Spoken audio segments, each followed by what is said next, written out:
Entonces, señores, miren, empezando por lo que en Rusia se conoce como la Gran Guerra Patriótica.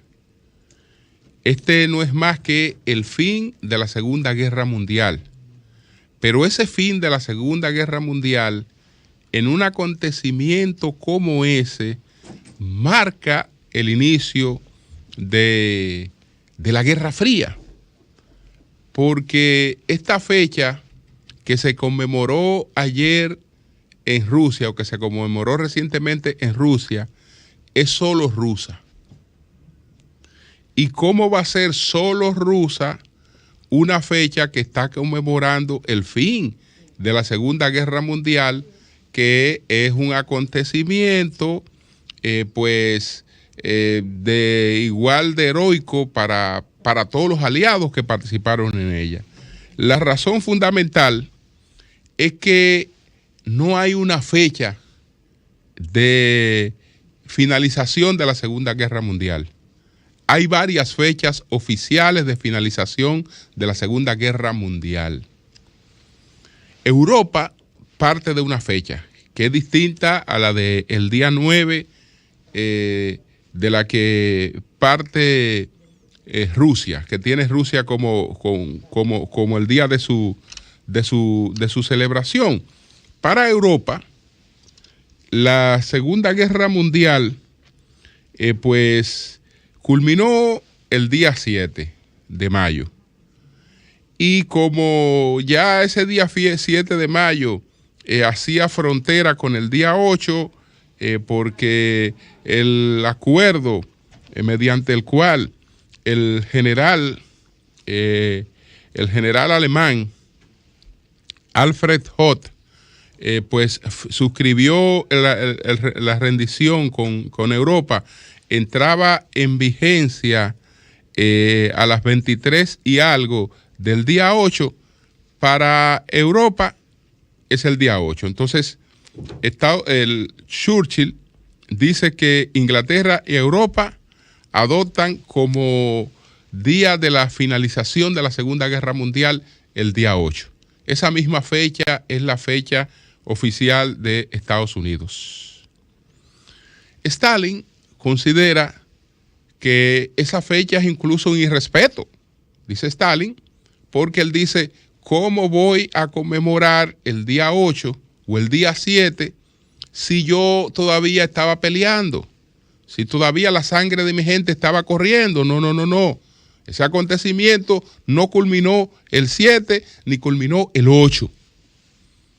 El fin de la Gran Guerra Patriótica fue el día 9 para Rusia, por este criterio de Stalin de que, bueno, todavía estamos peleando. Todavía nosotros estábamos peleando. Y sabemos que esa fue la culminación en Europa, pero que la rendición de Japón fue posterior. Fue en agosto la rendición de Japón, es decir que realmente la Segunda Guerra Mundial no terminó el 7, no terminó el 8, ni terminó el 9, pero simbólicamente hay un acontecimiento del que tienen dominio los rusos, que ellos como nadie le han dado un sentido patriótico a ese acontecimiento. Es decir, para nadie, ni para ninguno de los aliados, en términos históricos, la fecha tiene tanto significado como lo tiene para los rusos. Y cuando estoy hablando de Rusia, no solo de la Federación Rusa, sino para las antiguas repúblicas soviéticas, incluyendo Ucrania, que fue liberada en esta gran guerra patriótica. Y entonces tiene la misma fecha, es decir, esta fecha tiene la misma connotación en Ucrania que la tiene para Rusia. Pero ¿qué pasa? Que para Vladimir Putin es un momento clave Porque paradójicamente, señores, no hay un acontecimiento nacional más importante para los rusos que ese. Por eso, cualquiera se sorprende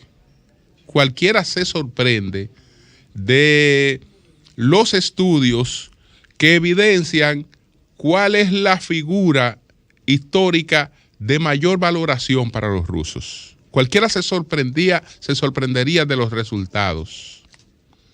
Señores, la figura, y eso antes de la pandemia, se fue haciendo cada vez más consistente, porque los estudios arrancaron dándole a Stalin un 28%, y los últimos estudios que vi ya tenía un 71%.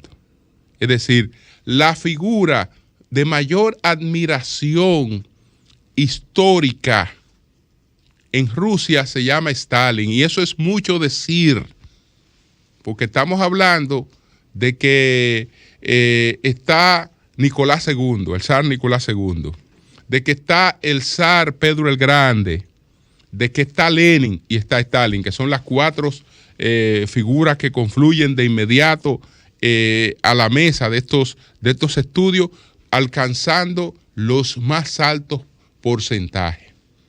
Y Stalin desde hace tiempo que se ha ido colocando por encima de esas figuras. ¿Pero por qué se ha ido colocando por encima de esas figuras? Por el peso de la Gran Guerra Patriótica, por el peso de esa fecha que es la culminación de la Segunda Guerra Mundial, que Rusia le da el cierre de oro, porque Rusia es la que llega al búnker de Hitler. Es la que llega al búnker de Hitler, es la que en términos simbólicos, digamos, que tiene la mayor conquista.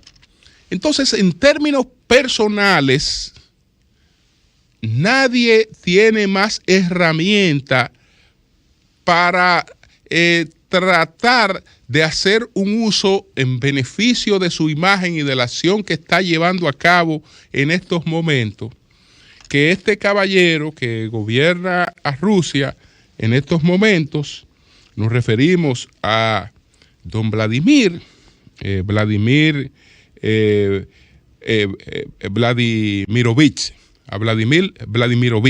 Putin. Nadie tiene mejores posibilidades que él de hacer el mayor provecho de eso, porque este caballero, Vladimirovich Putin, es hijo de un héroe de esa gran guerra patriótica.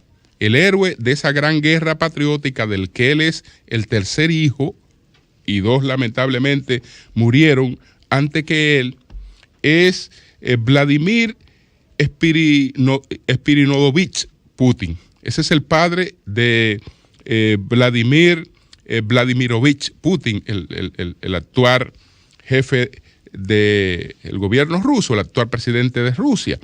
Entonces, su padre, Vladimir Spiridonovich, pues se integra voluntariamente para participar en la guerra de Stalingrado, y pasa por episodios, digamos, de tanta significación, que estamos hablando de que salva la vida milagrosamente, por lo menos en dos oportunidades. En una oportunidad en la que lo envían a hacer una inspección a un campamento alemán, uno de los guardias alemanes lo descubrió, le lanzó un artefacto explosivo, mató a dos de los compañeros de Vladimir Spiridonovich, el padre del Putin actual, y él quedó por muerto. Él quedó entre los tres muertos, pero él no estaba muerto. Él no estaba muerto. Él después, pues, que lo dejaron por muerto, pudo salir de ahí. Lo propio ocurrió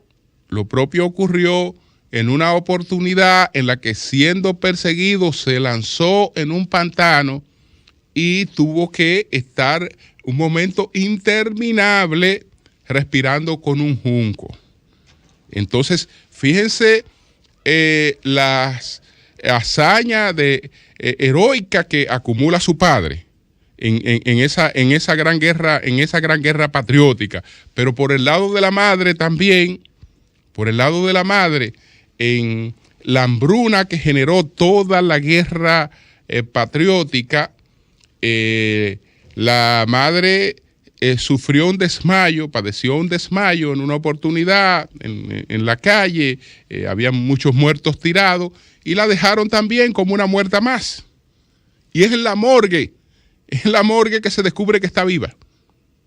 Y todavía no había tenido el tercero de sus hijos, que es el Putin actual. Es decir, nadie como él entronizado con el significado de esa guerra patriótica, donde los Putin fueron parte de ese acontecimiento, y su trayectoria viene desde un poco más distante, porque él es nieto de Spiridón Putin. Spiridón Putin era el cocinero de la mujer de Lenin, de Nadezhda Krokaya, era el cocinero. Y ocasionalmente, cuando las relaciones aún estaban buenas con Stalin, porque después Nadezhda Krokaya y Stalin rompieron o se distanciaron por la transición y una serie de revelaciones que ella hizo, pero también lo fue de Stalin en los momentos en que Stalin pues visitaba a Lenin. Entonces, este acontecimiento presentado frente a las circunstancias actuales en las que se busca emular lo que está ocurriendo, es decir, él quiere establecer una comparación entre la hazaña que está llevando a cabo y la hazaña de la gran guerra patriótica contra los nazis. Por eso, la participación en Ucrania de elementos nazistas, que los hay, pero en una minoría que no tiene el impacto que se le ha dado, pero bueno, se le ha dado ese gran impacto para poder establecer ante los rusos una equiparación, si se quiere forzosa, de la actual situación con la que representa el acontecimiento más importante para ellos, que es el acontecimiento de esa gran guerra patriótica y todo lo que significa esa gran guerra patriótica, que los rusos, la mantuvieron con cierto misterio, porque llegaron al búnker de Hitler. Ya el cadáver de Hitler estaba totalmente destruido, él había dispuesto que se le quemara, y era muy poca cosa lo que ellos pudieron lograr. Dicen que la mandíbula, la dentadura, y se la llevaron a la Unión Soviética, pero nunca dijeron que habían encontrado nada con relación a Hitler ni de la historia de Hitler. Es decir, todo eso lo mantuvieron en secreto. Eso lo dieron a conocer los británicos en un informe que elaboraron, y quien elaboró ese informe después publicó un libro que es, digamos, lo mejor que se pueda leer sobre ese acontecimiento. El libro se titula Los últimos días de Hitler. El autor, que fue el mismo autor del informe británico que explica cómo fue que se produjo todo el desenlace, es Hugh Trevor Roper, que es un clásico que se publicó en el año de 1947 y ha seguido pues teniendo muchas reediciones, y de ahí han partido muchísimas otras publicaciones. Entonces, esto tiene esa connotación. Una guerra no es solo las armas, no es solo lo que ocurre en el terreno, son todas estas cosas. Aunque no se trata de una democracia, pero hay que tratar de hacer conexión con la gente. Y nada le daba o le da mejores posibilidades de tratar de entronizar con la gente que eso. Eso más el apoyo, porque la otra columna de apoyo la encuentra en la religión. La otra columna de apoyo la encuentra en la religión, porque la Iglesia ortodoxa, aprovechando toda esta cuestión que se está dando en Europa y toda esta cuestión a la que se está abriendo el mundo con la libertad de bragueta, entonces presenta todo lo que está ocurriendo en Occidente como parte de una degeneración y asocia la batalla de Putin con evitar que los rusos lleguen a ese grado de degeneración en la que hombres se casan con hombres, mujeres se casan con mujeres y una serie de cosas. Entonces ellos aprovechan todo ese liberalismo que se vive en Occidente también para hacer beneficio, porque hay bastante arraigo ortodoxo, aunque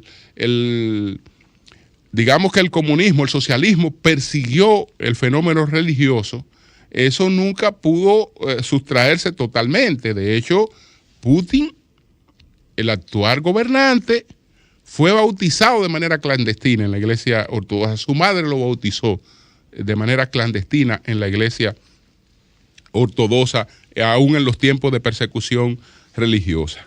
Entonces, bueno, eso es lo que tiene que ver con esta parte y un poquito de explicación sobre ese acontecimiento.